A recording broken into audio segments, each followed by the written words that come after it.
I'm really looking forward to jumping into this because a lot of people in the West and in the Western ufology just don't know about the Association Ecology of the Unknown. So I think this is going to be a really interesting talk. I'm very excited. I'm excited too.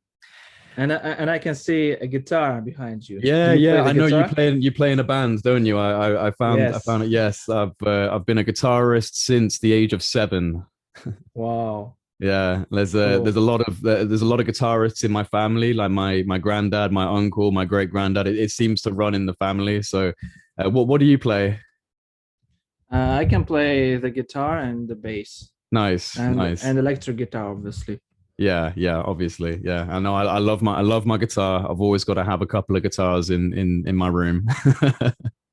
I'd like to start this by getting some background on you. So, because you're currently a trainer of Russian cosmonauts at the Yuri Gagarin Cosmonaut Training Center, which is in Star City, Moscow, and you're a specialist, I believe, in life support systems. So, can you tell us about this career choice and how did you become a trainer of Russian cosmonauts and what exactly do you do? Okay, that's correct. So I have graduated Moscow Aviation Institute, and as a specialist in life support systems of flying vehicles, of airborne vehicles. So that's why I'm working at Gagarin Cosmonauts Training Center at Star City, Russia. And actually, I train cosmonauts on life support systems of a Russian spaceship Soyuz MS. And I train as Russian cosmonauts as well as uh, astronauts, American astronauts and European astronauts. So that's why I have to have my English at certain level so I can talk to them and train them. So that's my background. That's what I do. And you want to know more or what? Well, Is it enough? how long have you been doing that exactly? I've been doing it from since 2014. It's been 2014. And did you have any kind of previous background in military or intelligence, or how exactly did you end up becoming a trainer? Uh, yes, I've been in the military. Uh, so, but now Gagarin Cosmonaut Center is a civil organization. It's not military. It used to be military. Now it's civil. Right. But as you know, going to space always involves military. But our position is that the military shall be involved only in peaceful way. I heard there were talks about putting weapons in space. That's not this definitely not that Russia is going to do. Never. We always stood for and will be standing for exclusively peaceful exploration of outer space, and that's why Russia proposes the treaty on the prevention of the placement of weapons in outer space, and not only because we want to have peaceful space and peaceful life on Earth, but also because we have some knowledge obtained throughout 40 years, 40 plus years of study of the anomalous phenomena. And that relates to my position as the general director of the Association Ecology of the Unknown. I am representing it today as well. And I'm speaking on behalf of this association, which involves many military men, scientists, PhDs, researchers of the UFOs and other different kinds of anomalous phenomena. And we have a lot of experience and knowledge in this field. And the full name of our organization is the Association of Researchers of the Unknown Phenomena of Cosmos, of Nature, Cosmos, and Human Abilities, the Ecology of the Unknown. So there are people from different fields of human knowledge, psychologists, and well, many people. I have a list here. This That's just it's in Russian. Maybe it won't tell you nothing. But these are the names that of ufologists and scientists and military men, generals, cosmonauts that we have been working with throughout these years, who contributed to the knowledge that we have. And again, that is the one more reason why we know for sure that there can be only peace in space. There can be no weapons.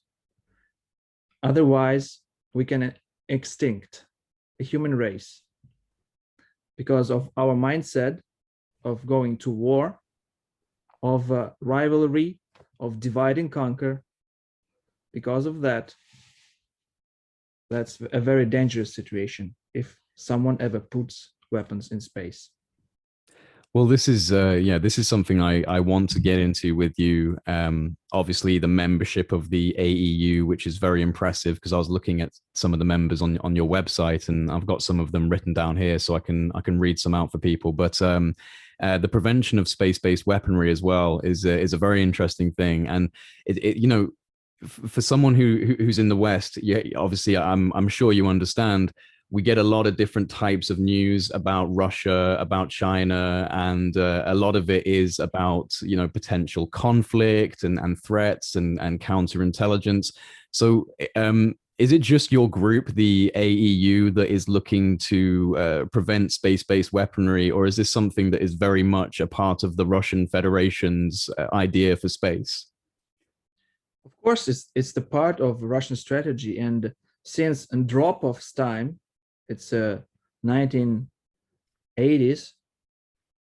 Andropov called for the peaceful space, and President Putin in 2020 at the UN Assembly, he spoke about that. It's throughout Russian political history. Yeah. And of course, that comes from the president of the Russian Federation. And if you doubt, I can send you some links of speeches of people who are in position of the Ministry of Foreign Affairs of the Russian Federation, of President Putin. So, and of course, we, the Association Ecology of the Unknown, also call for this. But we have some more to add to this call, and this is the extraterrestrial issue, not only political or something that comes from common sense, because we want to have peace. Who wants to have war? Who wants to be killed in war? Who wants to be? Who wants his children to be killed there? Nobody. Well, who wages wars? Extraterrestrials? No, it's we humans. So let's stop it. Yeah. Just wake up and stop. And we add to this this extra knowledge about the extraterrestrials, and we can get into this soon. Yes, so I've got a few questions about the ethics of the cosmos a little further down in my questions, because I think that this very interesting, your approach and some of the claims. I'd like to ask, just to kind of kick it off with the UFO subject. When did you personally become interested in the UFO phenomenon? Was it when you joined the AEU, or did you have a previous interest in this subject before that? Personally, I was involved about 3 years ago, and I have some experience of my own of having contact with extraterrestrials. But back in the day, I didn't feel that that was something real happening to me, because I lived just an ordinary life. So just like all people, I never thought of extraterrestrials. I didn't think that whether they are there or there are no extraterrestrials. I just didn't had this in my perception, this knowledge, this field. And when I became and when I started working in the GCTC, of course, we were talking with our colleagues and cosmonauts on these topics, and I became interested, and I became to look into it, and then I got acquainted with the president of the Association Ecology of the Unknown, Professor Alexander Simonov, who is, let's say, the father of Russian and Soviet ufology. He knows personally all the scientists and all the people that in these lists, so, and many others, and he is in this topic for so many years that it's more than my age. So and we got to know each other, and then I found that it is my mission, and we became to work together, and we actually registered this organization officially. So there are certain bureaucracy steps in Russia to establish an organization officially. So we took these steps, and since 2019, it's an official organization with the name that I have already told you, dealing with all of the anomalous phenomena. And not only this, I will just read the goal of the organization, and that will be the answer. Okay.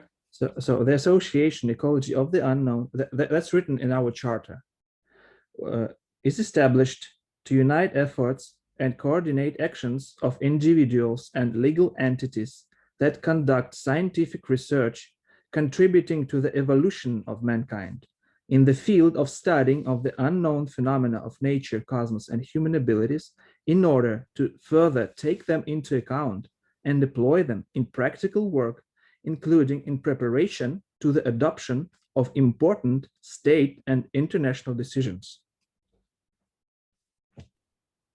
So that's how we relate to geopolitics, to the situation around the world. That's our mission. Well, this is interesting because since 2017, within the mainstream arena of politics and media in the United States, the UFO issue has become a frequently debated topic, and there has been a series of announcements from the United States government through the Pentagon, through the Department of Defense, and the Office of Naval Intelligence. So you've had things over the years like guidelines and reporting mechanisms for active duty pilots and military personnel who witness UFOs has been improved. You have an unidentified aerial phenomenon task force, which has been established. And the most recent shift in the conversation is coming from a pending report that is due to arrive this month, which is a multi-agency, all sources report that has gone through various channels, departments, and agencies within the US government and the intelligence and defense infrastructure. And this report on UFOs is set to be released sometime this month. And all of these changes have shifted the way in which this subject is discussed and the severity of that discussion. With literally within the space of 4 years, the UFO subject has suddenly become a mainstream conversation. And aside from your work in the AEU, has this recent shift in the discussion over in America had any effect on the discussions in Russia? What is the modern Russian response to the issue of UFOs? Is there stuff happening in the mainstream? Yes, of course, we know that American intelligence agencies and the military have to report to the Congress all that they know about the UFOs, the UAPs, with the goal to evaluate if UFOs can be some threat to national security, or maybe this can be something made by Russians or Chinese. So that's their goal. And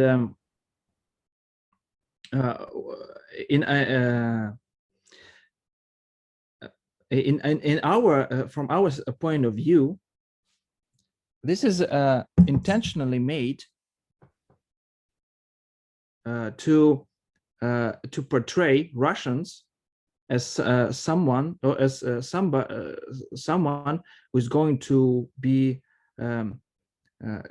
ahead of them, and because of that, we have to go ahead of them, and to prepare for war, to prepare for an arms race in space. Yeah. Of course, in this report, I assume that they will agree on the thing that these UFOs are a threat, and probably this is maybe Russian technology or Chinese technology or maybe extraterrestrials, but it can be this or that, and all this will lead them to a conclusion that they have to prepare for war to compensate for this possible threat. And of course, they will receive orders to make weapons. They will invest big money in the military industrial complex. And some people will have great benefits from this. And they will be good guys, because the bad guys are the Russians or extraterrestrials or Chinese, you name it. And in the USA, they have a doctrine to dominate space. And in the open part of this doctrine, it's written that the US have to dominate space and control it. So that's what they do. They're just following their doctrine. And besides that, they want to spin, they want to twist that our call for peaceful exploration of outer space as something that like we're cheating on the whole world, like we want them to sign this treaty on the prevention of the placement of weapons in outer space. So they will have to stop preparing for war, and we will be the first. That's a twist. Well, this is That's exactly the opposite. Yeah. Well, this is the thing, because obviously it's very difficult to find clear information between the West and the East, and it's extremely difficult because obviously there is a lot of false media reporting from both sides, and it's difficult because I like and I agree with exactly what you're saying about the prevention of space-based weaponry. And I've spoken to people about this, and I've said that the AEU and other groups seem to be very much wanting to prevent this type of thing. And a lot of people will respond by saying, oh, well, that's just disinformation. The Russians, of course, they want to put weapons in space. They're just trying to get everyone else to not do it. And so, what's your response to this very, very ingrained idea within the West that it's always disinformation when it comes from Russia or China? What is our response? Yeah, what's your response to that? Because that is very much the idea that comes out through the news. Oh, you can't trust Russia, you can't trust China, and like I said, I personally very much agree with what you're saying. So what would be your response to that? Okay, I understand. Our response is as follows. We have a different point of view. And we look at all this situation from a historical evolutionary point of view. We are for the higher good, for the highest good. We are not Russians, they are Americans. We are the globe. We are humanity. Humanity is a living organism. It's one single organism. And we are the part of it. Okay, and Americans are the part, and Chinese are the part. Like organs in our body, there's heart, there's a brain, there's kidneys, there's you name it. And imagine if heart starts to fight with the brain, or your lungs start to fight with the, I don't know, your nervous system. there will be a disbalance and the whole body will die. That's what exactly is happening right now in the world with humanity, because humanity at the current moment has a very low level of consciousness, have a very low level of ethics, of morality. It's divide and conquer. Yeah. It's rivalry. It's constant struggle. In the family, husband struggles with wife. Parents struggle with children. Russians struggle with Americans. Businessmen struggle with the poor. Rich struggle with each other, who will be the higher, who will take the higher position. So it's always the struggle. Look at the history of humanity. How many wars were there? It's 95% of the time. And that's what's happening. And that is going to be put into space. This is our planet. We live here. And by the way, if you didn't know or nobody told you, humanity is not alone in the universe. I am telling you for a fact, 100%, the whole universe is alive. And there are many, many people out there, not just bacteria or microbes, humanoid races at different stages of evolutionary development. And they can travel through the universe as long as they have certain level of ethics. That's just fundamental laws of the universe. We can get into that later if you want. Just fundamental laws. You cannot have a technology that will allow you to go through these enormous distances between stars, between star systems.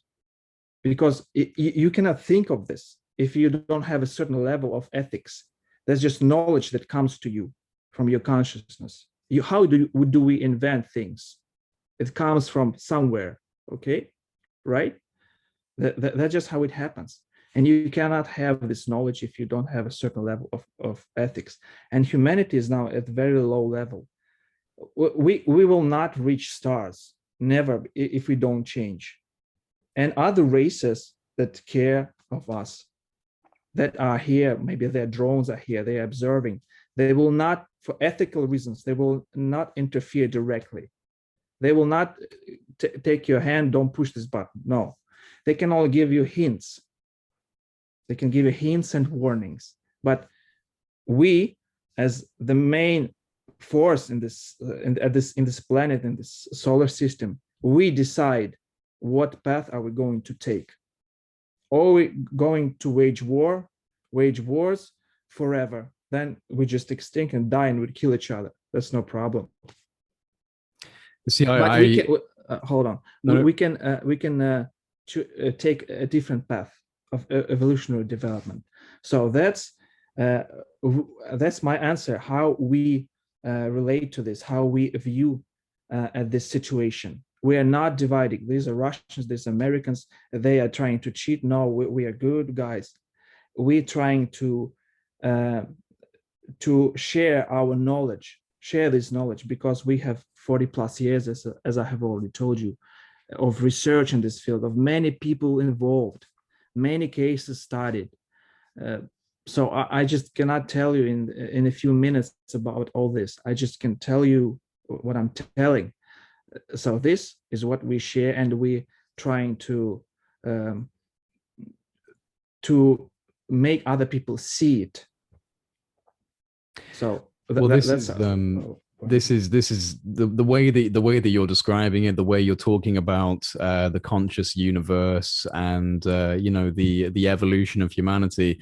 These are things that I very much agree with, and this is all a part of my own belief as well. So it's encouraging to hear this type of discussion is coming out of Russia, and like as you said, the American narrative is one of a potential national security threat. So is it fair to say that the Russian Federation does not consider UFOs as a potential national security threat? Well, as I have already told you, there are different people in different countries. Of course, maybe there can be found some people in the Russian Federation who would think that no, let's tell it this craft is their technology. We have to beat this card with something. And there can be found people in China, everywhere. But that's not the case. We cannot divide from now, from this situation, current situation ongoing. We have to forget this divide and conquer. It doesn't work any longer. If we go on this path, it will be a mess. It will be constant fighting, cheating, and trying to get ahead of someone. And where do we go from there? Now we have to stop this. Of course, we can find some people and say, I told you, they also think so. Here's this man, and show somebody, and he will tell this, of course. But why would you do this? For your benefit? To cheat? Of course, it's the struggle. It's the cheating and the waging wars and getting money from this, because wars and drugs and selling weapons is the most beneficial things right now. But that's wrong, of course. And that's what we're trying to show people, because when does it end? If you continue to think so, you personally, that's the foundation for all these talks, for all this ping pong, because you believe, okay, that's a good evidence. Okay, let's listen to them. That's a counter evidence. What is right? I should decide. No, forget it. Well, you may not forget it. Just remember it, but take a step higher, and you will see more. If you're sitting inside your room, there are 4 walls. You can look to the left, you see this wall. You look to the right, you see that wall, and there's a ceiling. Get out of this building, maybe, and you will have a bigger perspective. That's what we're trying to say. Right. And that's the way out. So maybe, will you be satisfied with this kind of answer? Oh, that's a great answer. Thank you. I'd like to ask you, just on a personal level, do you personally believe that any of the world's superpowers, Russia, China, America, any of them have actually had any success in creating these types of vehicles that are similar to UFOs, reverse engineering or anything like that? Do you think that there is something like that being hidden away from us, a technology? I think yes. I think there are man-made vehicles of maybe reverse engineered. But again, as you may find in the internet, there are stories of encountering of extraterrestrials, and once there was a story, I don't remember where, an extraterrestrial told that you are not able to use something that does not belong to you.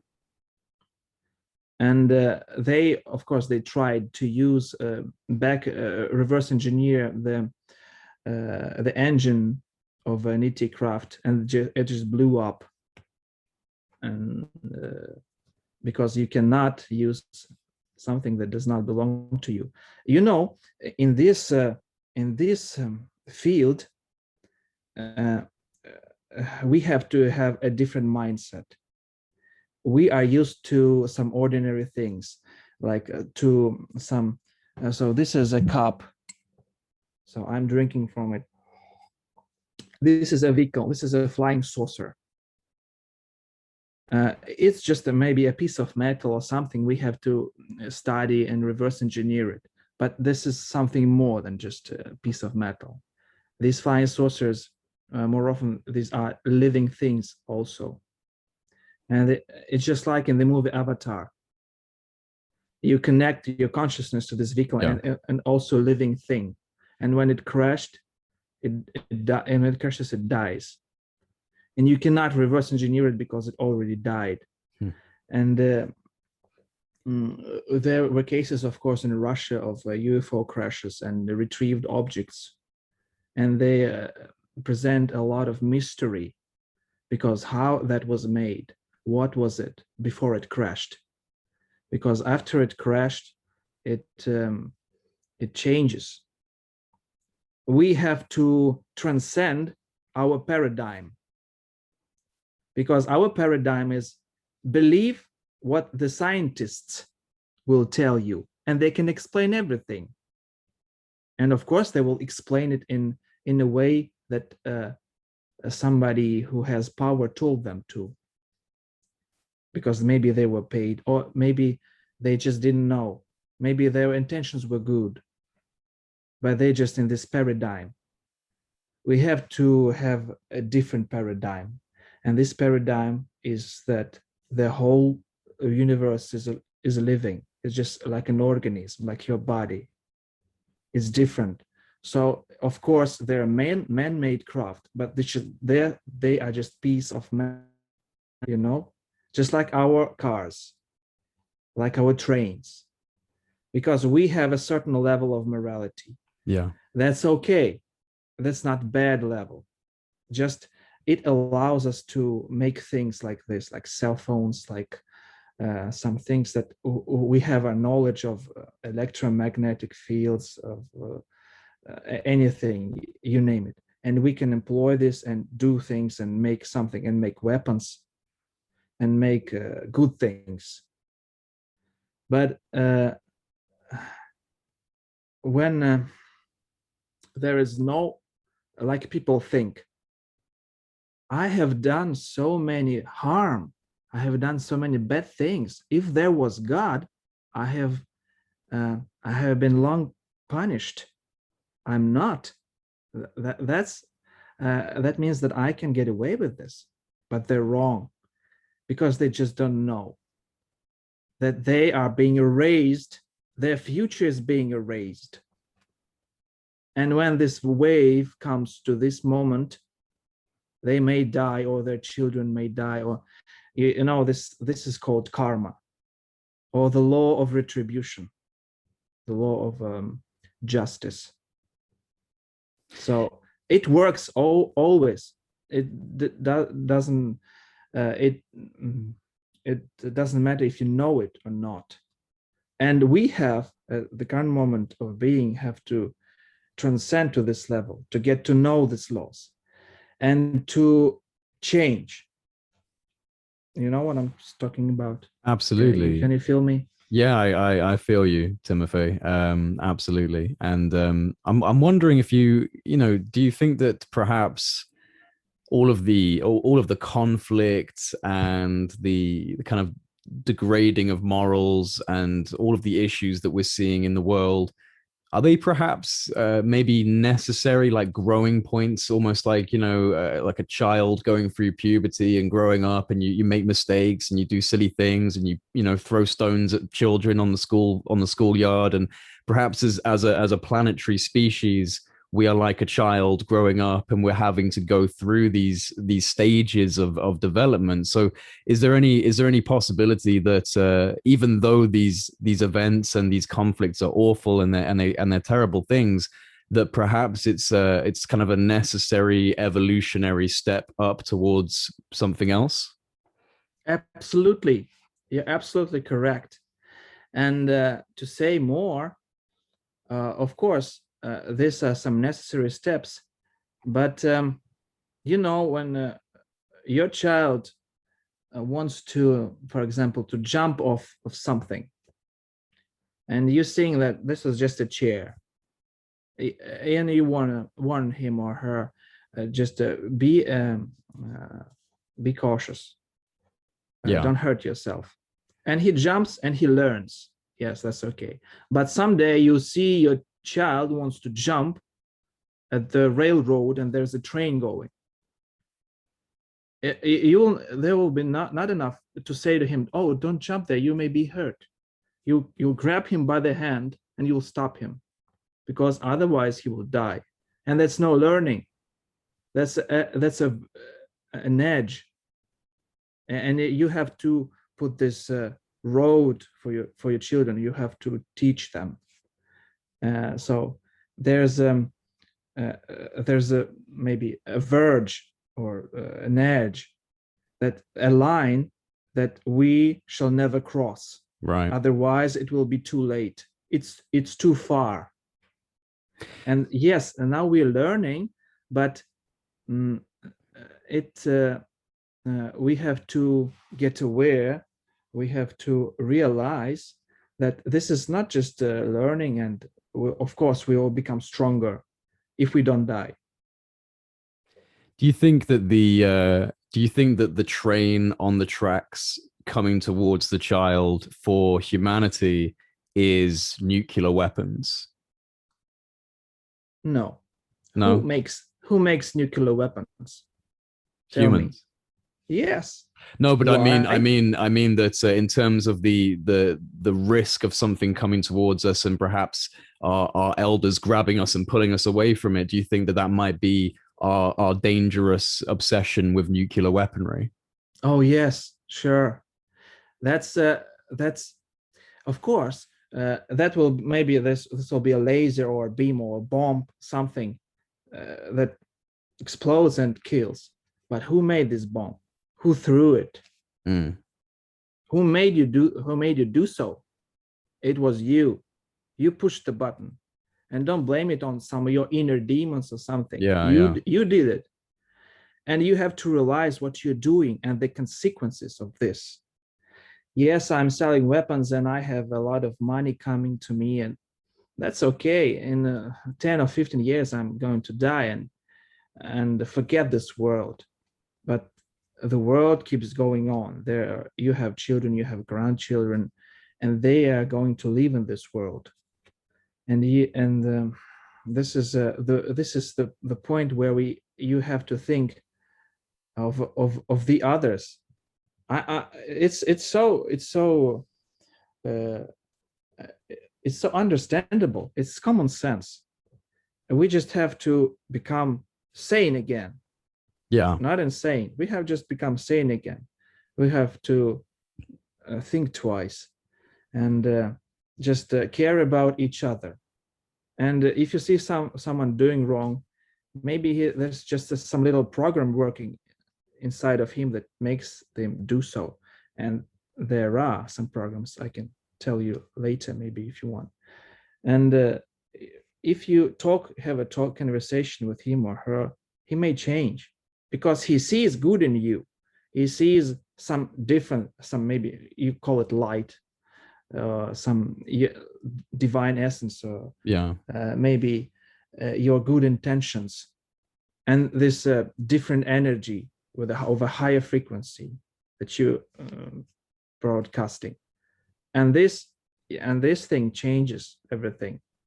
And there may be people who want to make you afraid, to fear something. And if you follow this fear, then you are controlled.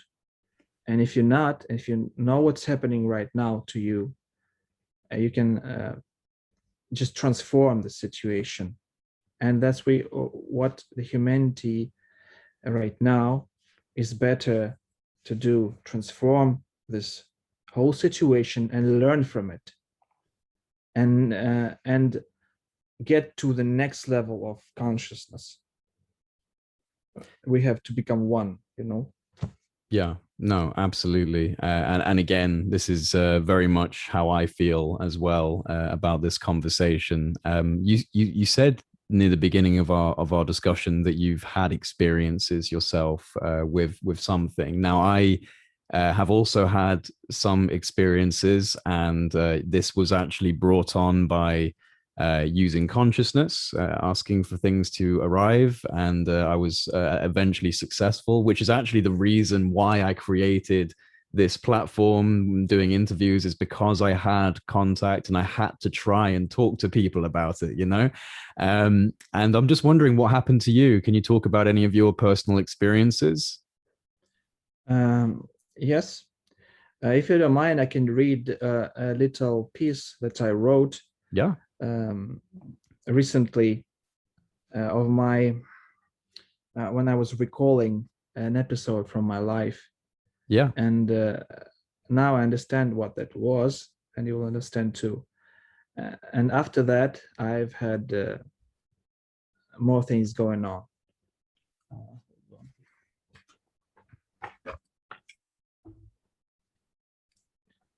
And when I share this episode with different people from this community, they could relate to that. So they told I had similar things too. Right. So shall I read? Absolutely. It will take, Please. Yeah. 5 minutes.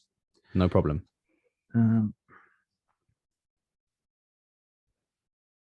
It's called The Initial Meeting. In 2004-2005, I worked as an interpreter for a trading company. My colleague Sergey and I often went on business trips. We showed our foreign partners the equipment that they were going to buy in Russia through our company. Usually, one business trip took several days, so we had to stay in hotels. On one of these trips, Sergey and I, as usual, took 2 double rooms, one for ourselves, the other for our foreign partners. There were 2 of them as well. Our room was on the 2nd floor of the hotel building. It was the attic floor. My bed was against the wall, opposite the window, and Sergey's was in the middle of the room, halfway between my bed and the window. The window was the only one, but it took up almost the entire wall. I woke in the night to find the whole room flooded with a very bright bluish-white light. The light was very bright, but not blinding. It filled the entire space of the room like water. It seemed that no more light would fit into this room.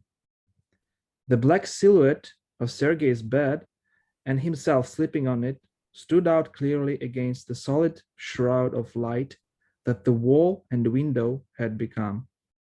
I found myself paralyzed and absolutely unable to move.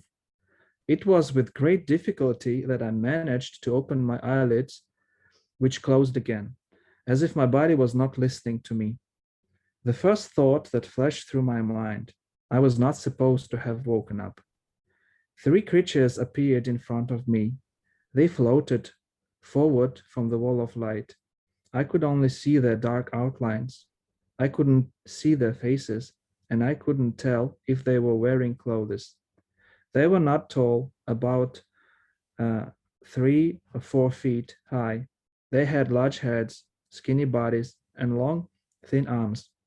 Despite the disappropriate proportions of their bodies from the standpoint of the human body, their appearance was harmonious, did not cause disgust. One of the creatures was slightly closer to me. The 2 were standing behind the first one on either side of it. I was terrified and shocked at the same time. I wanted to scream, to jump out of bed, back up, run, but all I could do was open my mouth a little. Somehow I knew that it was the bright light that paralyzed me. The one in front slowly and smoothly raised his right hand and reached for me. I made a mental note. What long arms he has. My perception split. I felt myself, my body, and at the same time, I watched everything from a side. It was like in a dream, but it wasn't a dream. The creature leaned lower and lower, and I saw the edges of my body become transparent. His hand passed freely through my body as if my body was a hologram. It was terrifying at that moment. But there was nothing I could do but watch. He reached to the center of my chest and wrapped his hand around my heart. I saw my heart pumping, and I thought, all he has to do now is clench his hand hard enough to kill me. But he didn't do it. After holding my heart in his hand for a while, he smoothly released his fingers and just as smoothly moved his hand back out of my body. I saw all 3 creatures float back, closed my eyes, and passed out. I woke up in the next morning as if nothing had happened. Half throwing off the blanket, I sat up and watched sleepily as Sergei made his bed. And then, as if I had been doused with a bucket of icy water, came the memory of what happened that night. I stood motionless, my eyes bulging. Sergei didn't pay any attention to me. I asked, Sergei, did you hear anything last night? Did you see anything? No, what is it? Well, maybe there's a bright light or some sounds. No, I didn't hear or see anything. Why should I have? Just asking. Don't bother. When I realized that Sergei had not seen or heard anything, I decided not to tell him what had happened. And after about an hour, I stopped thinking about it myself and went into an everyday mode. At that time, I knew nothing about extraterrestrials and did not even think about the possibility of their existence. So the case described above was later considered by me as one of my dreams, but very lucid. When the situation has passed, everything becomes so far away. And you think, did this really happen to me?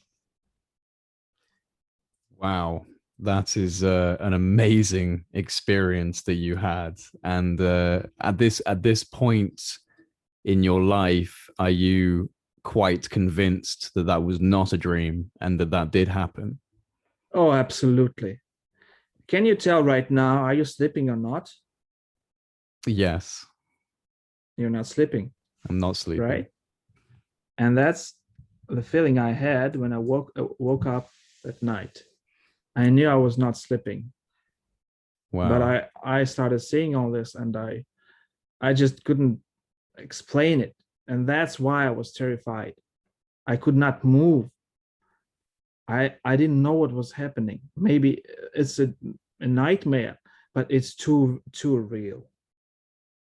And Well, then, uh, as if when my perception split, so you heard everything. yeah, that was incredible. And like you said, when you've told this story, a lot of people have said I've had similar things, and that's true. A lot of people in the UFO community who have experienced things have had similar events. Although I've never heard of beings reaching into someone's body as you're passing through their body in the way that that did, and that's a very interesting thing to hear, and I can't imagine what that must have been like to experience having something literally put its hand into your body and put its hand around your heart. I mean, that's incredible. And that was not painful at all. No, I just, as I told you, I watched from a side, and I was feeling myself at the same time. That feels so natural when you experience it. yeah, yeah, And I saw my body became transparent, like a hologram, really. And I saw my organs, and I saw my heart pumping, and I saw his hand. Seeing it right now as he that's took my heart. amazing. Maybe he healed me. I don't know. Maybe, yeah, maybe. I mean, it's kind of to me, it's the idea that we as humans, we're on a certain kind of density. You know, there's a physicality to us. It's very real, but that's not the ultimate truth. And we're actually, you know, we're just energy. We're just energy showing itself in a human form. And so, whatever these things are, they're able to bypass the material, the matter, and just go straight through. And do you think, because you said that you couldn't really see them very well, but did they seem, did you get any idea of, like, a, you said long arms, were they grays? Were they what we would call alien grays? Maybe, Yeah. but uh, as I said, they were not fearful. No. Their silhouettes were harmonious. You know, I could feel, not only seeing them, but I could feel uh, their essence. I don't know how to say. When you see a person entering a room, Yeah. you can look at him and you can tell if he in what mood he is. You're right. Right. Maybe what he thinks approximately. And when I saw the silhouettes, I could feel. I don't know. It's uh, as if they were trying to not to bother me. Right. Yeah. Because uh, as I concluded I was not supposed to have woken up. Well, But what do you think that they were doing then? If you were not supposed to have woken up, have you given that any thought? What they might have been trying to do with you? and maybe they healed me. I don't know. Maybe, Maybe they marked me yeah, somehow. You know, we know so little about ourselves and how the world works and how the universe works. And I said in the beginning of our conversation that we have this 40 plus years of the study from different angles. And we have put together the conception of the living universe. It's on our website in a very short form, 8 pages. yeah, Just the essence, and I don't know for what reason. You know, there are people, different races, who are in charge not of only their star system but of the entire galaxy. Maybe they have their duties. Maybe they're guardians, you know, guardians of the galaxy or something like this, because there are so many galaxies yeah, in the universe on a little piece of a sky of this big. When you look at the sky, actually that's what Hubble telescope sees. right, There are 265,000 galaxies, and imagine throughout the whole sky, if you look just there, yeah. maybe there are Too more many to galaxies. count. Too many to count. And how can one think that Yeah. you're alone?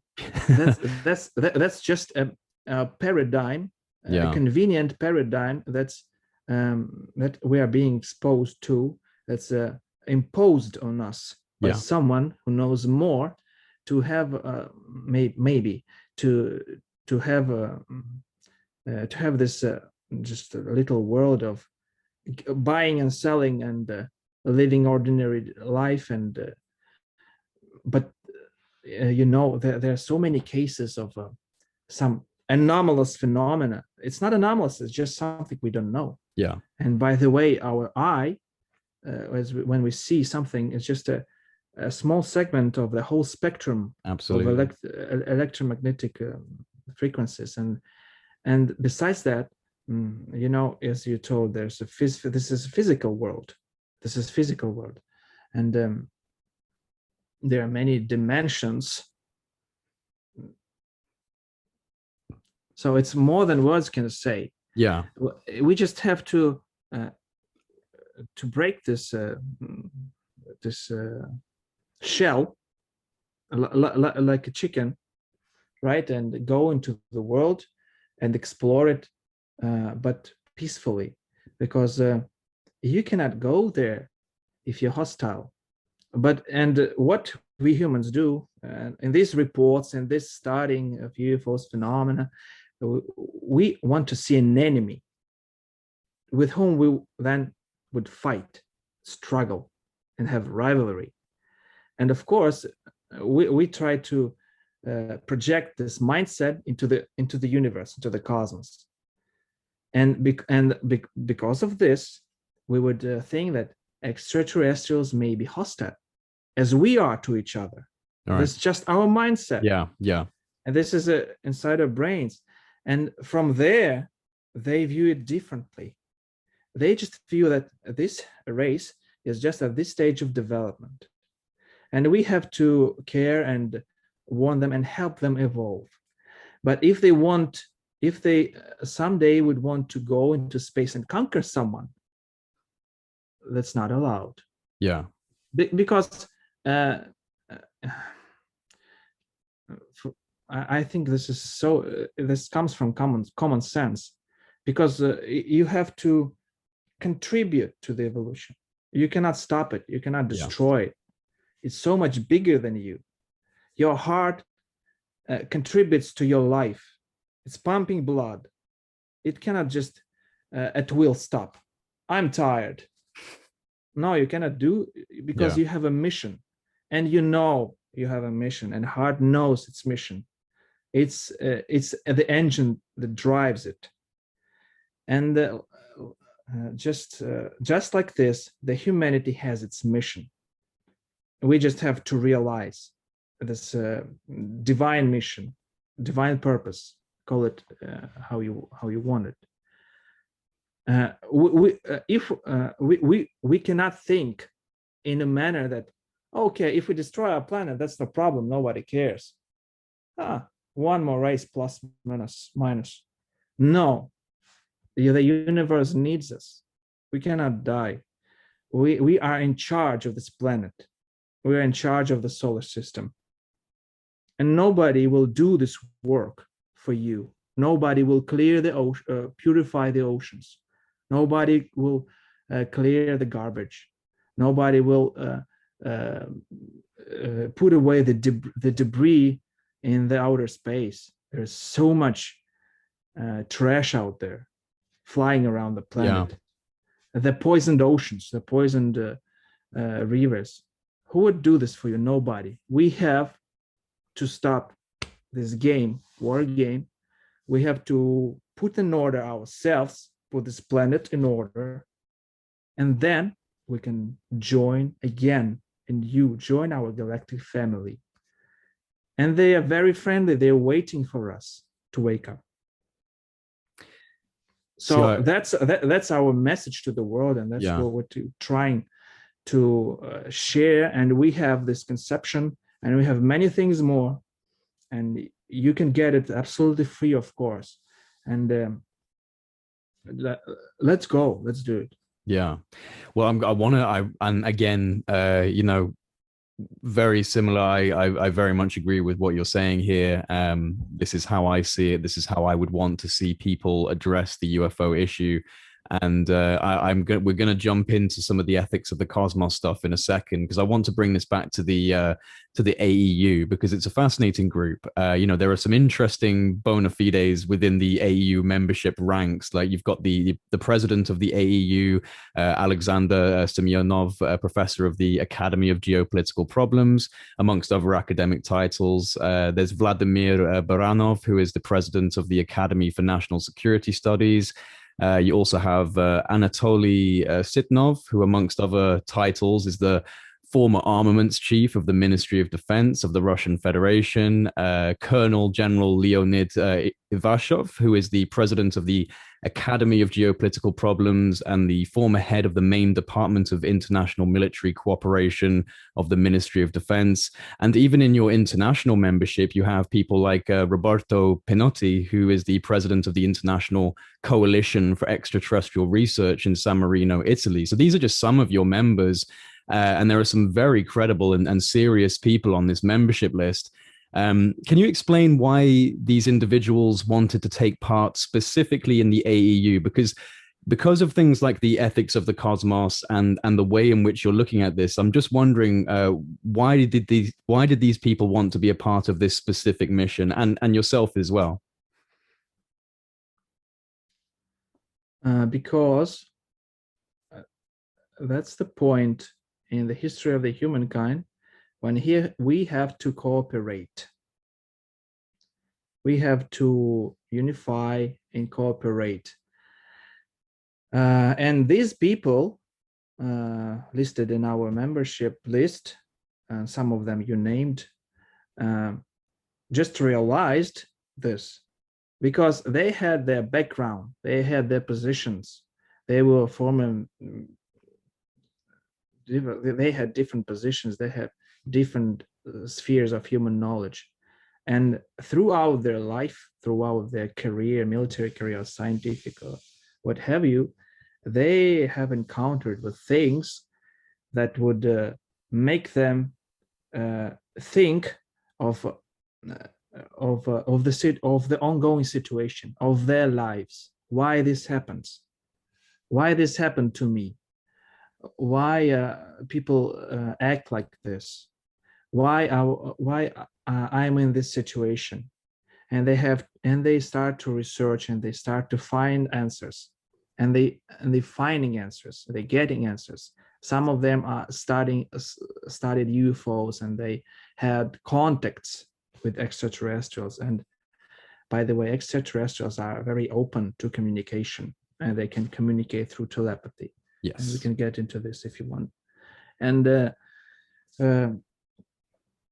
that's why. And back in the day, the Association Ecology of the Unknown, it was an informal organization, but when you have a resonance with someone, you come together. Yeah. Like a band.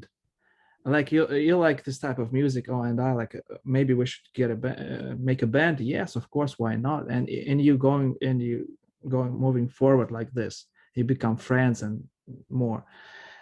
Just like all the things in life, you have a girlfriend, and then you see that you realize that that could be my wife.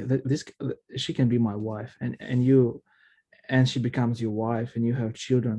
That's an evolution. That's just like the universe works. And this people, they just have this resonance in them, right? And they're going towards each other, and they realize that we have this knowledge. We have drawn our conclusions, and we think we know what to do, and we're taking responsibility for this. And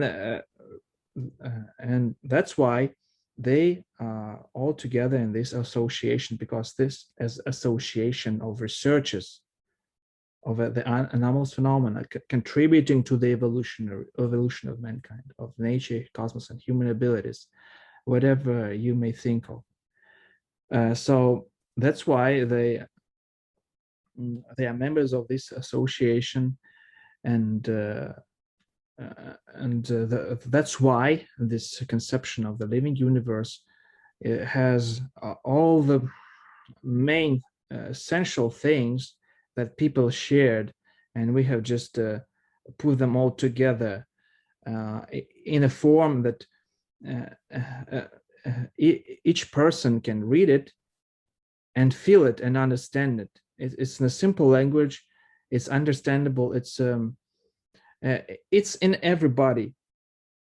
It's in everybody. But when you don't hear it, maybe when you didn't had this experience in your life, you cannot tell. Yeah. Is this real? Or it's just my thoughts? And when somebody tells you this, when you can feel it and say, "Oh, I had the same." That's what it was. And that's how we become friends with each other. That's how we do anything. So we have something in common. Yeah. And this is our human race. We are in common because we are in charge of this planet. And we have to care about it, care about each other. That's so deep inside of us. And that's so important. And even just one emotion, good emotion, that you broadcasting to someone, to your friend or somebody, sympathy or joy, or you name it, it immediately impacts this this person, the right. area where you are, because it's like resonance, like frequencies. But we just don't see it because we are used to see things like we think that this world is so usual, it's so common, so right. So ordinary. But deep in your soul, you know that there's something more. Absolutely. And this is the knowledge that comes to you when you're prepared, because that's how the universe works. If you're not prepared, it's okay. It's okay. This is your level of evolution. That's yes. okay. Yeah. When you want more, when you searching, you're going to start to search. You're like, you're looking down at your feet, then you're raising your head and you're looking forward. You see more, and then you want to decide, I want to go there, and you go there, and you climb up the mountain. When you climb the mountain, you just see the mountain like this. But when you reach the top, you see from the mountain the valleys, the rivers, the whole new world. That's how it works. That's why we are drawn together. Well, I like the way that you put that. And again, I completely agree with you. And speaking of human kindness and, the human species working together, on the AEU website, you have what is called the Ethics of the Cosmos, which describes itself as an international public organization for the promotion of peaceful existence in outer space, with the main goal being to assist humankind in a new commitment to become a moral, peaceful, ethical global civilization as we journey out beyond our planet. So, for everyone listening, by the way, you can read the full declaration of the ethics of the cosmos on the official website for the AEU, and I will put a link for this in the description box below, so you can have a look at that after you've heard me and Timofey talking about it. But can you explain how the ethics of the cosmos was created? Yes, it was created recently when we realized that we need to go different ways. We cannot choose one way and just push there, because before that we wanted to reach our leaders, the presidents, our president, as we work internationally, leaders of different countries. But there are so many obstacles, maybe you can call it obstacles, because there are different people out there. And currently, those who are in power, usually they have a lower level of ethics and morality as an average person compared to an average person, because they have access to big money and big power. And it has its reason. Maybe we can get into it later. But when we saw that besides the decision to reach decision makers, we can address an average person, and it will be easier, because as I already said, humanity is one organism, and we are connected, we are interconnected. And decision makers, they always look at the crowd. So how it's just a historical game. Maybe it should be different, of course, but that was the reason that we wanted to establish this international social movement, where we would put our knowledge into a conception of which would be written in simple words, and everyone can understand it and relate to it and decide if he wants to go this way or not. It's like in the movie Matrix. You have a blue pill, you have a red pill. Right. And that's what the ethics of the cosmos gives you. It's okay if you take a blue pill. Maybe later you would choose a red pill, but maybe you would want to take a red pill right away, because you read it and you see that's the truth, that's the knowledge, that's the way out.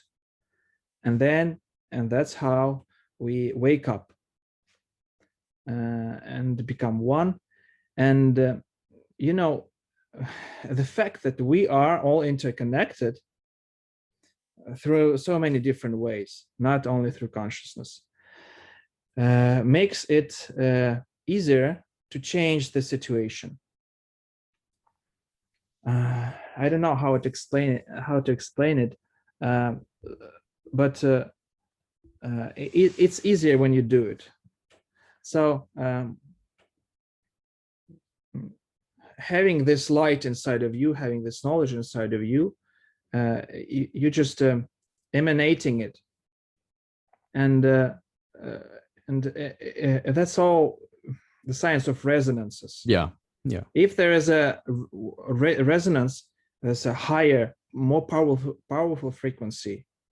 It will attract and tune all the other frequencies, which are a mess, like a chaos. Yeah. Like a fork, like a tune fork. Yeah, that's how you tune the guitar. You have a resonance, and you tune your strings and all other strings according to this tone. And that's the resonance that we are now broadcasting. And you can tune into it. And then you can play, and there will be a beautiful music. So that's a new paradigm. That's a new science, because what we wanted to share is there is no gap. There should be no gap, and there is no gap anymore between the religion and science. Yeah. Because a struggle, religion and science, who's right, who's wrong? There should be no gap. Yeah. Because science is not only for making cars, weapons, things like your microwave oven or something. It must explain all the other spiritual things, Yes, and ethical things, and all different things, everything. That's the science. And religion is not only of God, and you have maybe when you die, you go to heaven or you go to hell. It's more. It gives you the logic of life. If you do this, the consequences will be this. If you do that, the consequences will be that. The religion. And it's like science, and there is no gap. yes. So that's the ethics of the cosmos. When we eliminate this gap. See, I mean, and this is the knowledge. Yes, I very much agree. In fact, my channel, my platform is called Project Unity, and the reason for me calling it Project Unity is because I honestly do believe that there needs to be an interconnecting, a unifying between science and spirituality. That these two things, when they kind of come together, it will be a whole new paradigm. And I do believe that through the progression in quantum mechanics and our ability to dig deeper and deeper into the substance of reality, that we will actually get to this point of connectivity between science and spirituality. And so that's very much in resonance, as you were saying. That's something that resonates with me profoundly. Within the ethics of the cosmos material that can be found on the AEU website, there is a section that is titled Russian Cosmism, Conception of a Living Universe. I was just wondering if you could explain what exactly Russian cosmism is, because that's not a term that is very familiar to people in Western ufology. Of course, I will explain. Russian cosmists are space scientists of the 19th, 20th centuries. Maybe you heard of someone like Tsiolkovsky. Yes. Yes, that's a Russian cosmist. Right. More than a century ago, he predicted that people would fly in capsules in outer space. And also, that's just a part of his work. And he predicted that someday people would become like light beings or plasma beings when they evolve. And scientists of similar to him, there were many. They all were called Russian cosmists. Florensky, Tsiolkovsky, Chizhevsky, Vernadsky. I'm just naming some of the most eminent. And the thing that they also studied and wrote about were the point that universe is alive, that the solar system is like a cell of the universe's body. It's like a cell, and there are different processes going inside this cell, and there is a very much similar like in our body.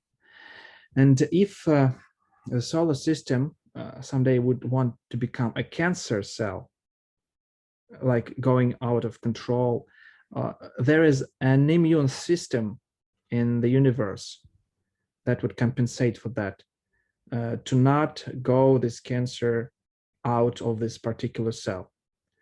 So they looked at the universe as like at a living body.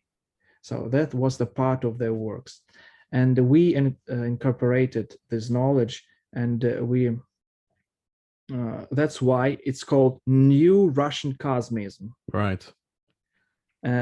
Because we use the steps to go higher. So New Russian Cosmism, and not only this, all the knowledge that we have, we just put together, and we decided that that would be a good name for this book, or this conception, New Russian Cosmism. And chapter 1 is conception of the living universe.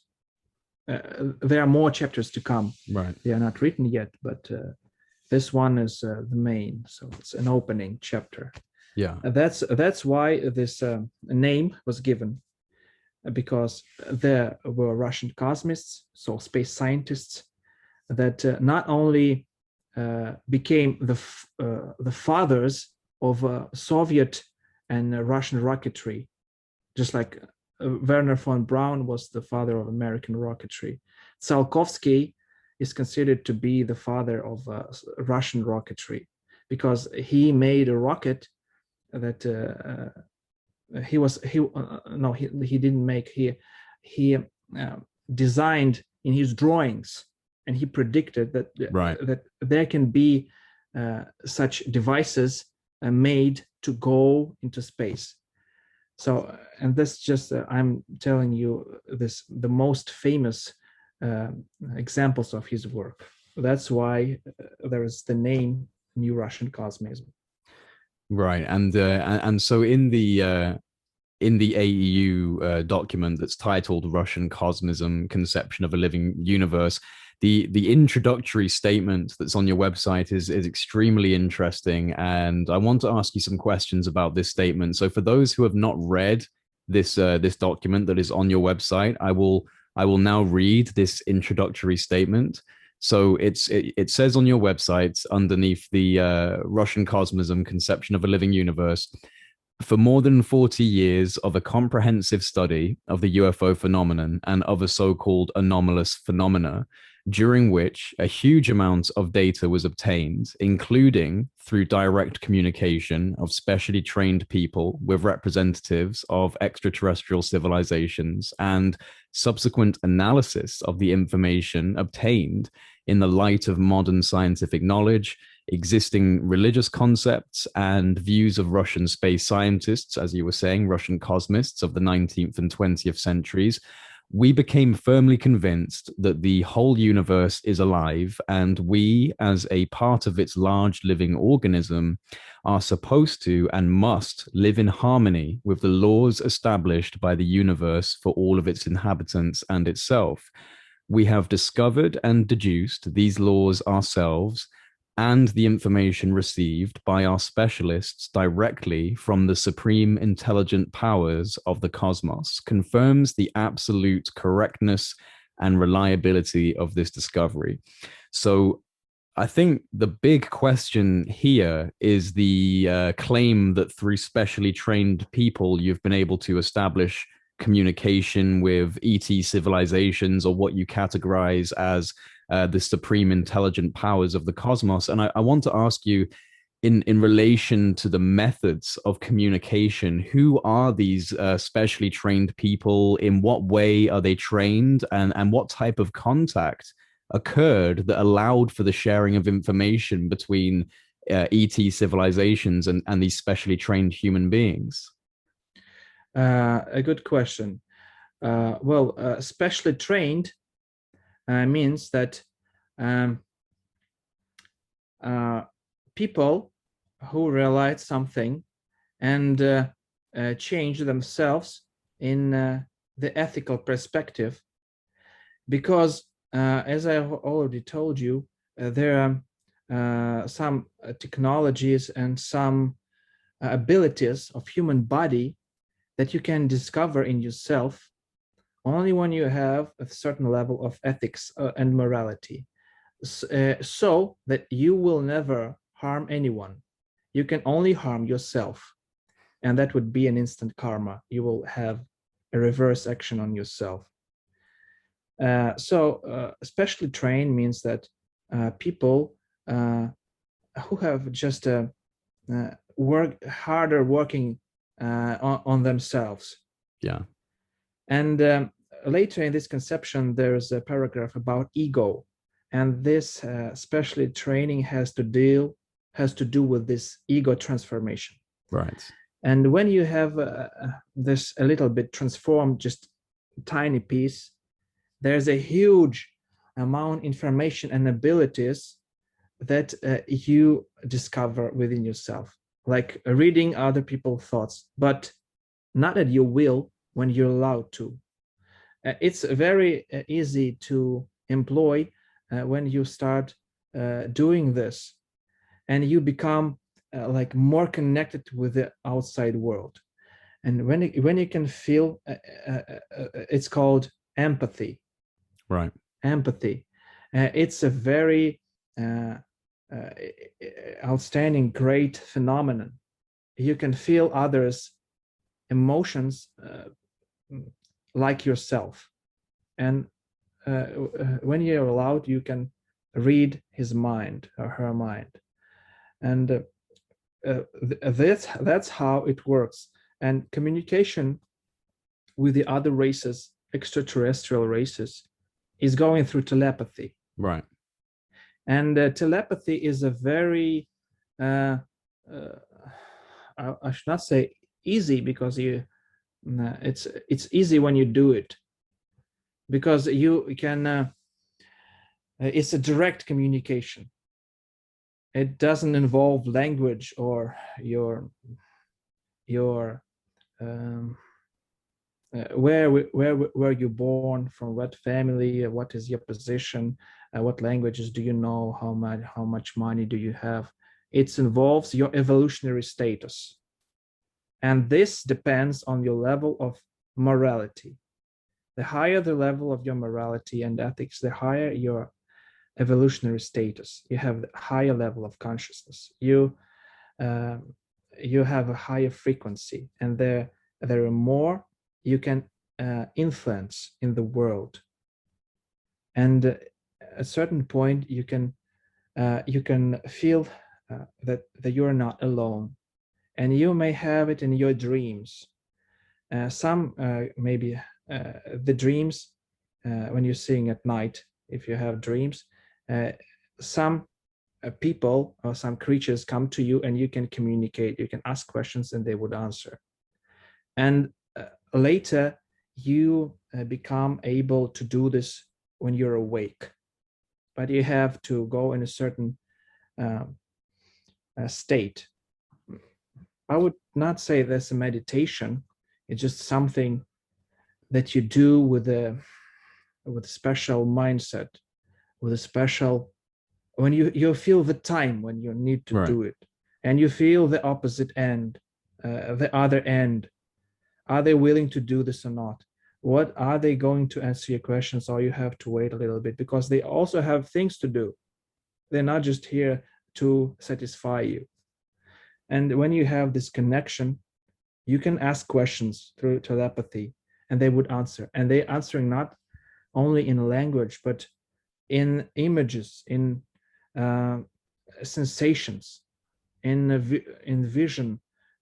You can almost experience and view it in your imagination, because a human being is the physical body just have all the projections of the body of the human, and the human has his divine part, his energetic part, and his physical part.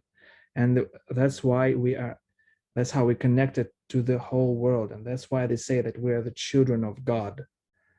And the God is the absolute supreme power that established these laws. And of course, that's how you specially train yourself, and that's how you can communicate with those beings. Oh, and of course, if you ask them how this world works, they would answer you so that you would understand. They will not give you information that will confuse you. And that's what we have received, people who communicated with them. And of course, they wrote down things and they shared with others. And that's very good corresponds to the knowledge that humanity already has, but maybe didn't know how it worked. Now it's understandable. Now it's more clear. And that's how the supreme powers, as we call them, of the universe guide us. They give hints, they give warnings. That's how they upbring us like little children. So maybe that's part of their job. Maybe they have some duties. I don't know, but that's just a live communication. It's not someone who is higher than you and he wants to dominate and he decides whether you leave or not. No, it's just living beings. Like you would like you would have your cat sitting on your knee and you would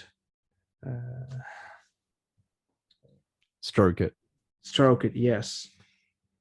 You feel it, you communicate, and when it doesn't want you to stroke it, you just sit like this. Right. No problem. Yeah. And that's how it works. It's a living connection, and we humans have to change in the way that we can communicate with each other in this manner. And that's what they want from us, the supreme powers of the cosmos. They want us to get along with each other. Then they maybe decide that, okay, humans, now you're ready for an official contact. Right. And maybe they would land somewhere at the lawns of the White House and come out of the vehicle and wave their hands. Well, you talk about the consciousness connection very calmly and very clearly, and this is something because of my own experiences, because I have gone out literally outside that window in my back garden and sent up thoughts, and I've had responses, and I've had things come and I've never had communication like information, but I've seen things come by that very clearly are not human. And so this is what started me. But I constantly have to struggle with people that say, oh, telepathy, this is silly, this is nonsense, there's no such thing as telepathy, there's no such thing as this kind of consciousness connection. So what would you say to those people that still refuse to believe that this type of ability is real? I would ask them, did you try it yourself? What would they say? No, I didn't try because I don't believe. Exactly. That's your problem. Try it. Try it. That's what I say as well. Just give it a go. Just try it and see what happens, It's like you look at the table and say, oh, that's disgusting food out there. I don't even want to try. Maybe when you try it, it's so delicious. You never know. You may think that you know, but yeah, maybe it's a bad example, because actually you can look at food and kind of have you can feel the scent. Maybe you can tell whether it's tasty or not, but it's something like this. Yeah, I understand. You should try it yourself. Yeah, and then decide. So the paper.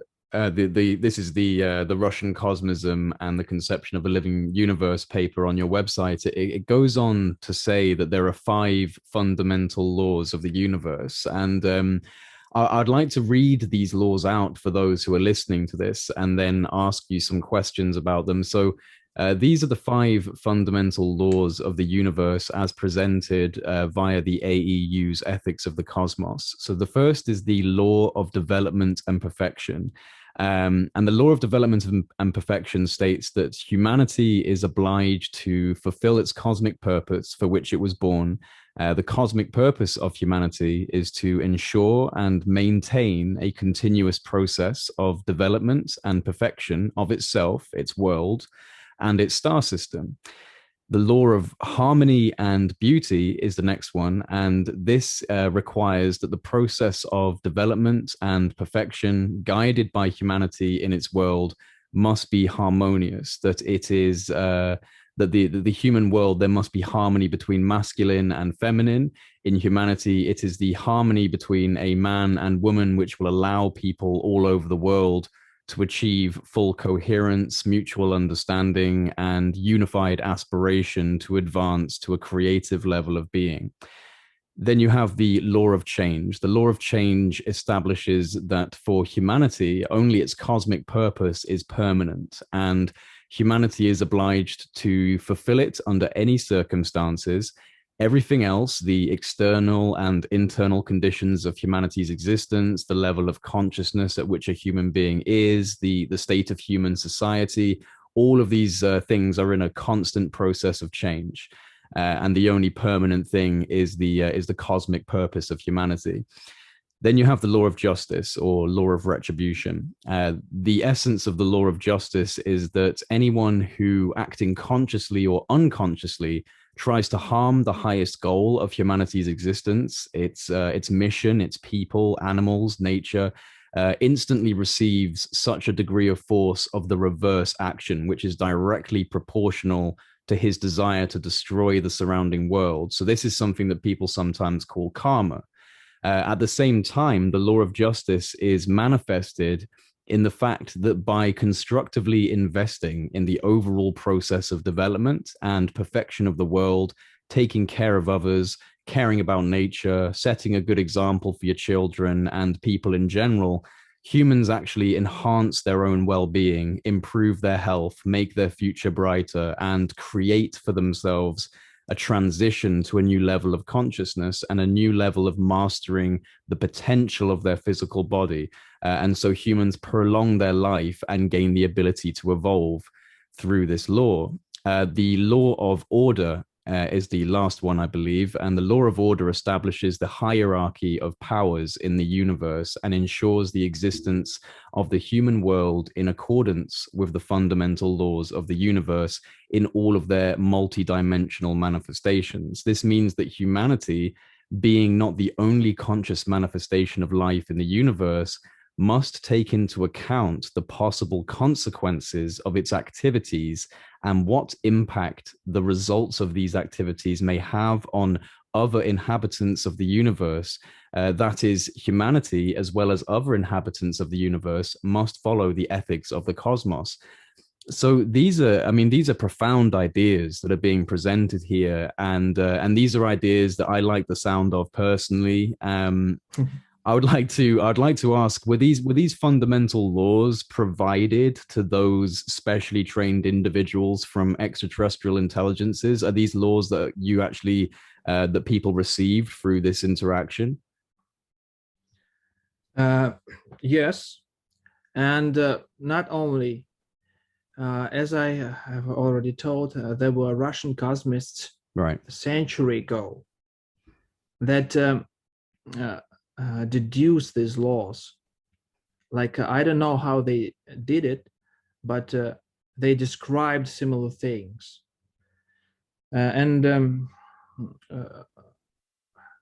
and of course, those specially trained people, as we call them, uh, uh, asked the creatures they communicated with whether it is right or not, and they would describe it like this.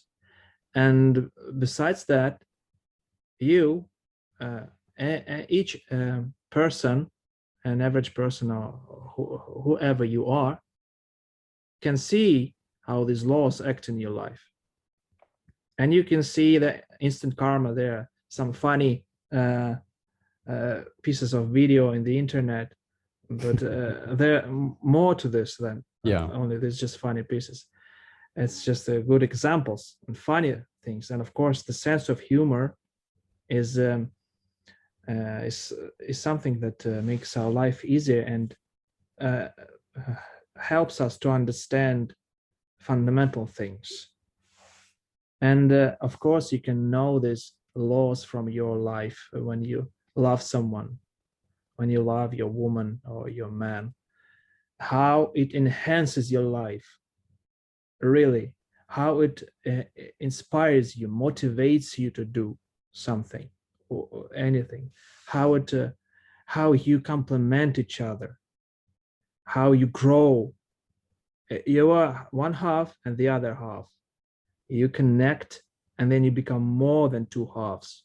You become a whole new being, like they say, in the image and likeness of God, like man and woman, a human being that broadcasts love and all other emotions that can only occur when there is a man and woman. And that's something fundamental, and that's why there are men and women on Earth. There are men, there are women, and of course there are many things that maybe misconceptions and other things out there in the world, but this is something that each person understands when you can feel its laws in your life. And the law the law of change, you can very easily see it in your life when you're stuck in your improvement and development, and you just you have to raise your hand and you have to find out the different ways, because this will help you to go further, because you have your mission, you have your goal to achieve, and you're stuck, and you know that you have to find other means of reaching this goal, and you try this, and hopefully and eventually you reach your goal. And that's just the law of change. You change your conditions and you reach your goal. Otherwise, you will not do this. You have to change, and there's a constant change in you, but the goal is the same. The mission is the same. And similar, like the other laws that you have just read, thank you for sharing, for doing this.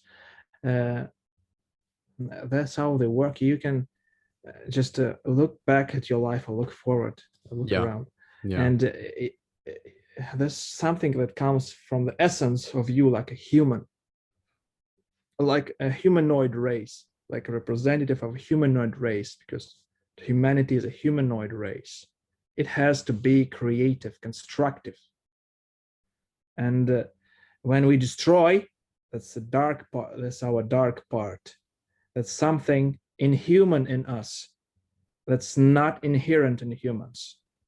And people sometimes do not distinguish these things. Human is always constructive and creative. And when you destroy and you harm, that's something inhuman in you that lives inside you, and it has its program and its own goal. And its own goal is to consume the surrounding world.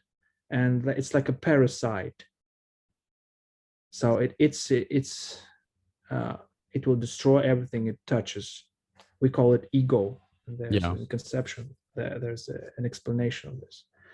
And so that's the laws. That's how we see them and we observe them.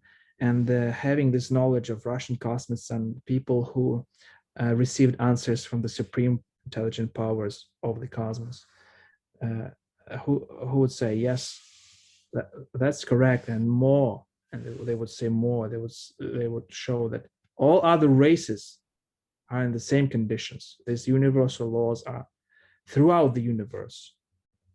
And that's why when you go to other star systems and you have, when we go, we will not be killed or conquered there, because that's how it works. So maybe was it that's my answer to your question, Do how you we found out this flaws. do you believe as a human species that we're capable of incorporating these types of these fundamental laws into our lives and becoming a more peaceful and productive planetary society? Do you see that potential with humanity, despite all the craziness and the conflict and the violence? Do you see a light at the end of the tunnel? uh, when you see the light in the end of the tunnel, maybe It's too late. it's too late. You you know what I mean by that, though. Yeah, Do you see something on you the meant the shining star, the guiding star. exactly? Yes, Yes, yeah. of course there is a way, and it's a very clear path,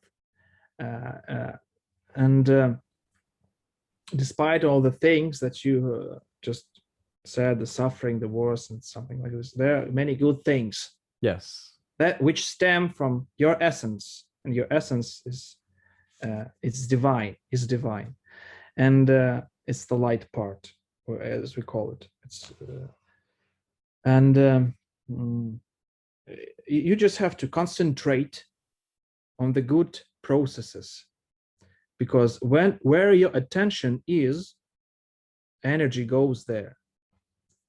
If you suffer, um, if you when I mean suffer, I say like you're having some satisfaction from suffering, like masochism. When you mm, so when your attention is in some bad things, your energy goes there, and you go down. You cannot evolve because there's a huge weight. There's a huge weight that drives you down. And when you concentrate on the good side, on good things, what you can do, okay, this situation is terrible, but what can we do? We see the light. So there is the light. We should go there. And we have to prepare, we have to train. There is no way where you can do no work. You have to work. You have to do some efforts. You have to go. You have uh, to reach to reach from A to B. You have to make step, one step, two, three, four, five, and you go.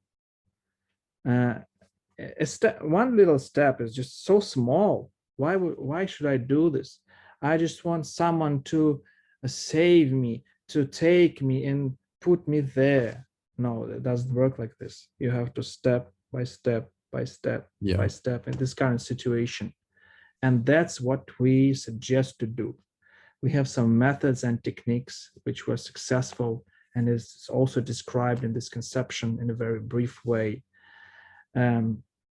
You have to do the steps, and there is a way, and the further you go, the easier it becomes. The very hard the hardest step is the first one, Yeah.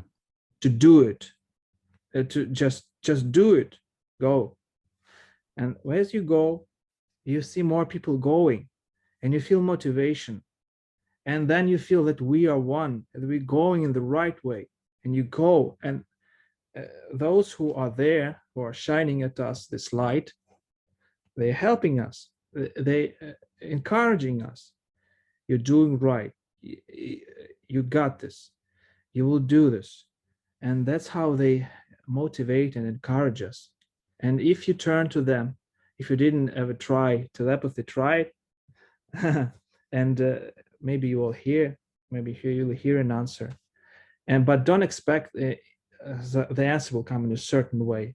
Yeah. It's a voice in your head or something. You start writing. No, it will be the way that you can understand. Yeah. So because the universe is so big, it's so worth of exploring, and the human body, we just in the very beginning of our way. And that's the way out. We have to just go step by step, encourage each other, help each other, and know that those supreme powers are always friendly and they are waiting for us to come out of this dungeon that we are in. We just went down the dungeon. There is no light. There's awful smell there. And we see in the darkness, we think that we see some hostile creatures going to eat us. No, this is just a dark dungeon. We just have to go out and they're waiting for us. But they will not take your legs and move your legs. You have to do it your own way, because then why is the purpose of humanity? If something does it, does it for you, you have to do, because you're the main. We are the main power in this solar system. So we have to go. See, once again, I'm finding myself completely in agreement with you. I'm nodding my head, and I'm enjoying what you're saying, and I agree with it. But there are people who claim to have had very traumatic experiences with these other intelligences, abductions and things where people have become very fearful. And I've never had that type of experience. All of my experiences have come from a positive, perspective.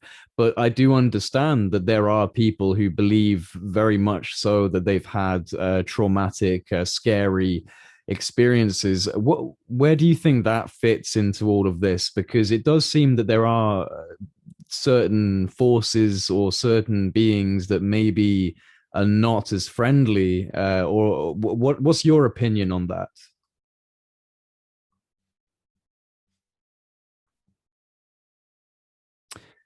Hello? I think you cut out. Yes. Yes, I think you Yes. cut out for a moment.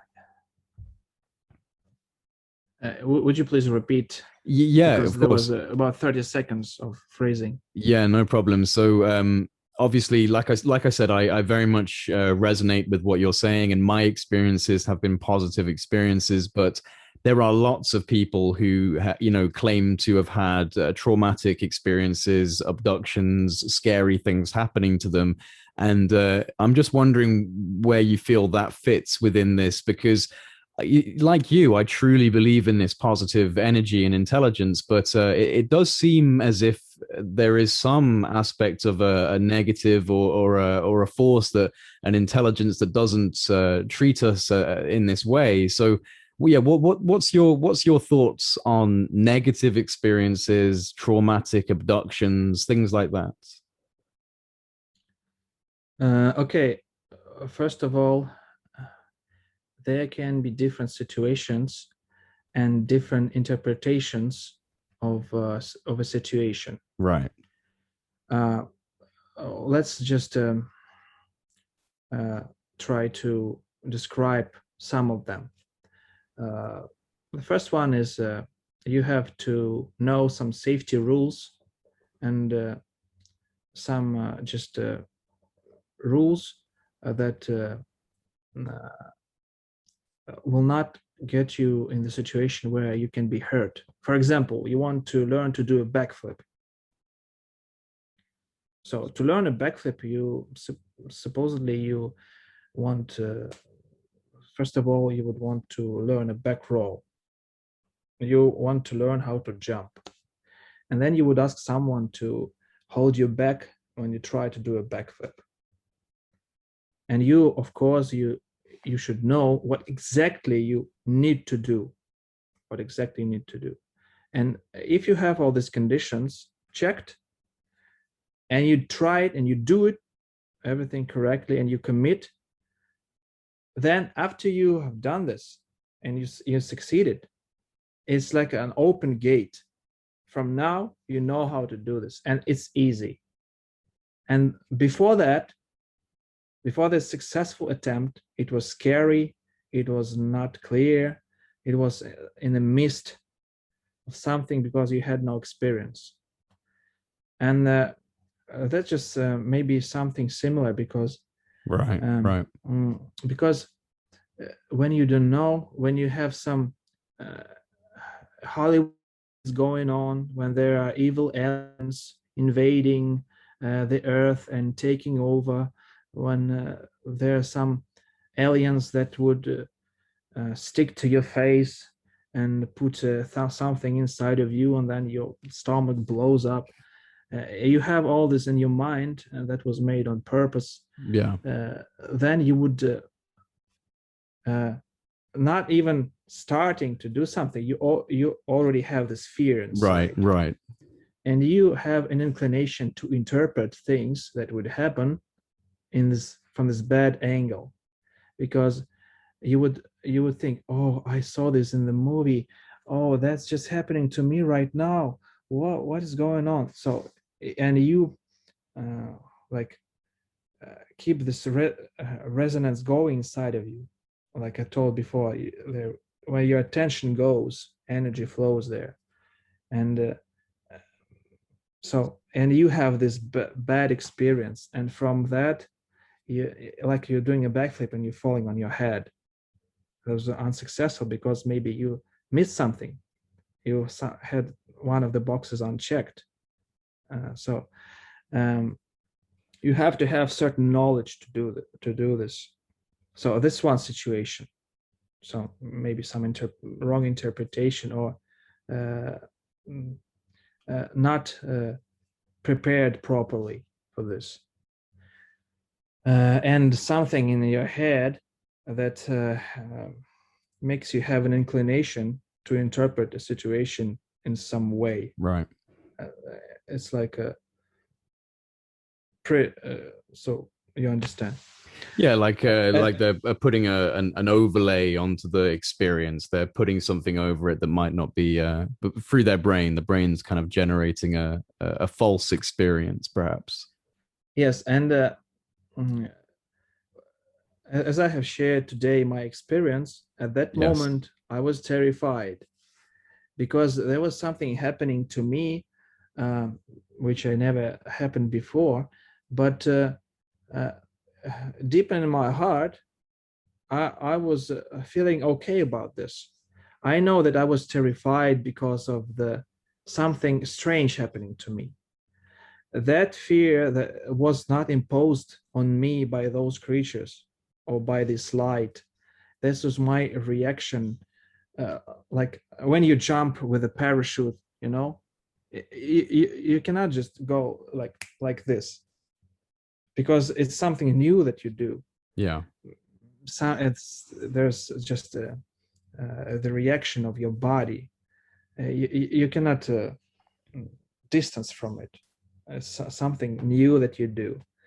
But if you train yourself, if you get ready for this, you know what's going to happen. There will be a different reaction. There will be understanding. So that's one. That's part one.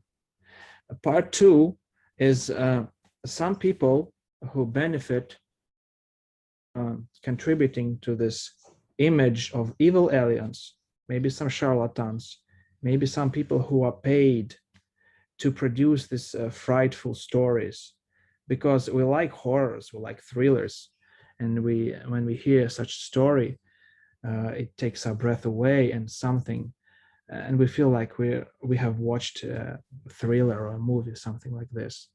And such people just make their money, and they write books and they produce movies, and there's a whole industry. So you have to distinguish where is true, where what is false. So this something that's made on purpose. And the third thing is the lack of understanding of ourselves, because it's today people think that all the bad things, all the good things inside of them are just one thing, it's them. But there's something in ourselves which is like a virus, uh, which makes us sick. mentally and physically. And that's it's not a bad alien or something, because the viruses are not aliens. They are not intending to harm you. They're just, that's the way they live. Yeah, yeah. They take over some body or animal or human, and they live inside, they reproduce, something like this. And this thing inside us, we call it ego. It has its own qualities. It lives. It takes our energy when we fight. If there is a confrontation, if there is a struggle, that's what generates power for them.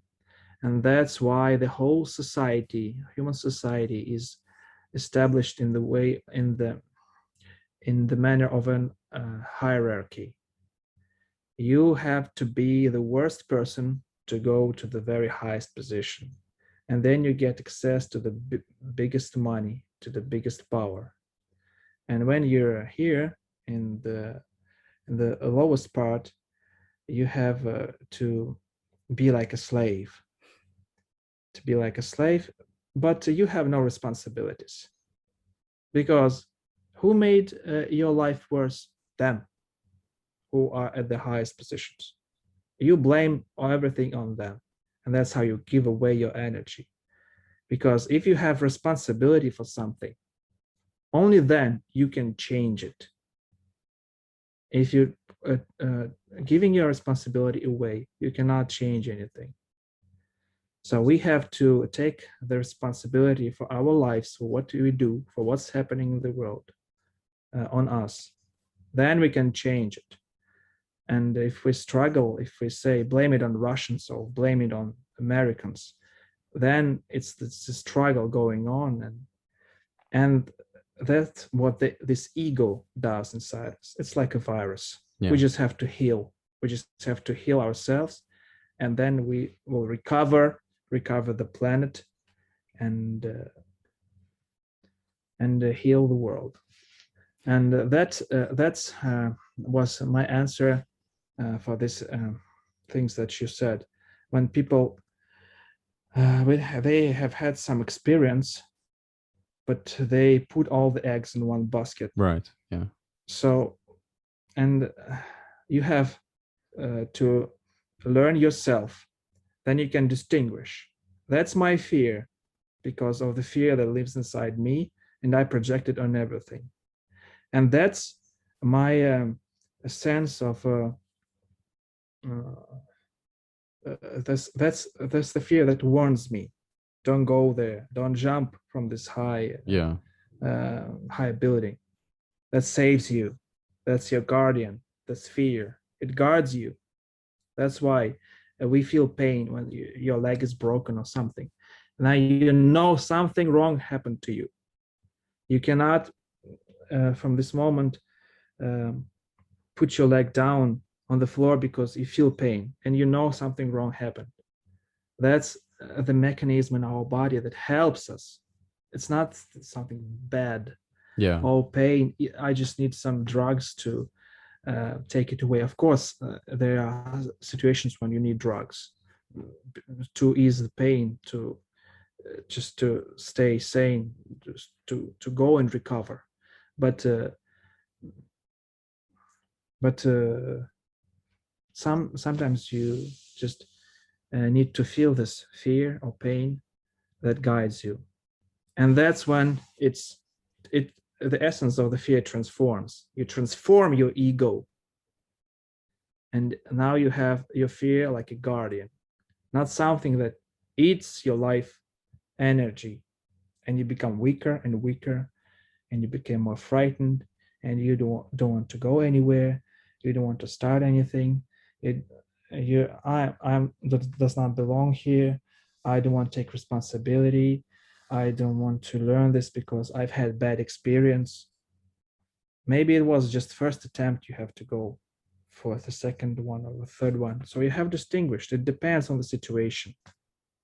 So that's comes from learning ourselves who we are. There's a fantastic answer, Timofey. Thank you very much for that. This 2 hour interview has gone by very quickly because we're now Oh, past. Well, I know we're now past the 2 hour mark. So I'll tell you what. I'll just ask you one more question, and we'll wrap up here. But I think we should definitely have another talk at some point because I've really enjoyed this, and I really enjoy your perspective, your ideas on this. So yeah, I'd very much appreciate another discussion at some point. So I'll ask you one thing, just because this is something that people, especially within the Western ufology, have said, and this is that there are many people who believe that the Russian government is further ahead than the West in relation to the study of the UFO issue. So, for an example, former Senate Majority Leader Harry Reid in the Senate is one such person who has, voiced his concerns that Russia is further ahead in this research. And also that you are further ahead in the study of consciousness and psychic abilities. Would you agree with the idea that Russia is probably further ahead in these research areas? no, I wouldn't agree because what makes you Russian? Because you were Where you born live, I in suppose. Russia, Yeah, yeah, yeah, because you have your ID when it's written as Russian. right. And they say that Russians drink vodka and they have bears and they play balalaika. I don't drink vodka. I don't drink alcohol at all. And I do not play balalaika. I can play the guitar. And the best guitars are American guitars. It's Fender, it's Gibson, and the whole world knows it. And what makes me Russian? I can talk English. Yeah, I can talk Russian. What makes me Russian is my spirit. Is my spirit of Russian. And what makes you Britain? Are you from the Great yeah. Britain, I'm right? from Britain. Yeah, yeah. It's your spirit that you're Britain, and we complement each other, and that's why it's a, if you ever seen a rainbow, what color is the best of the rainbow? They're I all I they I, are I all like equally beautiful. Yeah, yes, I like red. They like violet. He likes green. She likes blue. yeah, But it's rainbow. yeah. It's just something that comes out from white light. And this is white light just separated into colors. So we are white light, but you're green, I'm red, he's yellow. Just think of this. Yes, Who is yes. ahead?